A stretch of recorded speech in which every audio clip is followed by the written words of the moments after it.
Public എക്സാമിൻ്റെ valuation liberal ആയിരിക്കുമോ? SSLC +1 +2 ക്ലാസ്സിൽ പഠിക്കുന്ന വിദ്യാർത്ഥികളിൽ പലർക്കുള്ള ഒരു ഡൗട്ടാണ്. ഞാൻ ആദ്യമേ ഒരു കാര്യം പറഞ്ഞുതരാം. നിങ്ങളുടെ ആൻസർ പേപ്പർ വാല്യൂ ചെയ്യുന്ന ടീച്ചർ ഒരിക്കലും നിങ്ങളെ തോൽപ്പിക്കാനോ നിങ്ങളുടെ മാർക്ക് കുറയ്ക്കാനോ അല്ല നിങ്ങളുടെ പേപ്പർ നോക്കുന്നത്.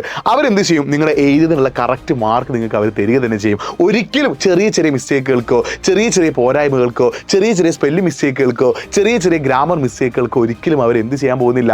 മാർക്ക് കുറയ്ക്കാൻ പോകുന്നില്ല. പരമാവധി മാർക്ക് നിങ്ങൾക്ക് തരാൻ അവർ ശ്രമിച്ചുകൊണ്ടേയിരിക്കും. പക്ഷെ ഒരിക്കലും തെറ്റായിട്ടുള്ള ഒരു ആൻസർ ഒരിക്കലും നിങ്ങൾക്ക് എന്ത് കിട്ടാൻ പോകുന്നില്ല? മാർക്ക് കിട്ടാൻ പോകുന്നില്ല എന്നുള്ള റിയാലിറ്റി നിങ്ങൾ എന്തെങ്കിലും മനസ്സിലാക്കി വെക്കണം. നിങ്ങളെ എഴുതിയ ആൻസറിൽ എത്രത്തോളം ശരിയുണ്ടോ അതിനനുസരിച്ചുള്ള മാർക്ക് നിങ്ങൾക്ക് എന്തായാലും കിട്ടിയിരിക്കും. നിങ്ങൾ എഴുതിയതിനനുസരിച്ചുള്ള മാർക്ക് നിങ്ങൾക്ക് ഉറപ്പായും കിട്ടും. ഒരു മാർക്ക് പോലും നിങ്ങൾക്ക് എന്ത് ചെയ്യാൻ പോകുന്നില്ല? നഷ്ടപ്പെടാൻ പോകുന്നില്ല. ഒരിക്കലും ഒരു ടീച്ചറും ഒരു കുട്ടി തോൽക്കണമെന്നോ ഒരു കുട്ടിയുടെ മാർക്ക് കുറയ്ക്കണമെന്നോ എന്ത് ചെയ്യില്ല? വാല്യൂ ചെയ്യുന്ന ഒരു ടീച്ചറും ആഗ്രഹിക്കില്ല. അവർ നിങ്ങളെ പരമാവധി ഹെൽപ്പ് ചെയ്യണം. പരമാവധി നിങ്ങൾക്ക് വേണ്ട കാര്യങ്ങളൊക്കെ അവർ ചെയ്തത്. പല കുട്ടികൾക്ക് അനാവശ്യമായ പല ടെൻഷനുണ്ട്.